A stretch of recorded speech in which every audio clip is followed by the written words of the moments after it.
সুধার গায়ে জ্বর থাকলে তেজ সুধার মাথা ধুইয়ে দেয়। তারপর সুধা তেজকে জড়িয়ে ধরে বলে, আমি আপনাকে ঠকাইনি, আমাকে শাস্তি দেবেন না।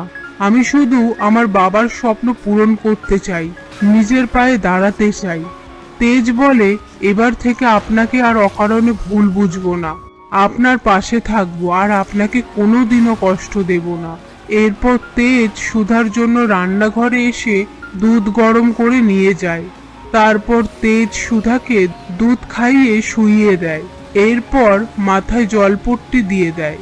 পরের দিন সকালবেলায় সুধা ঘুম থেকে উঠে দেখে অন্য শাড়ি পরে। এরপর সুধা তেজকে বলে, আমি তো কাল রাতে ছাদে আটকে পড়েছিলাম, তো আমি এখানে এলাম কি করে?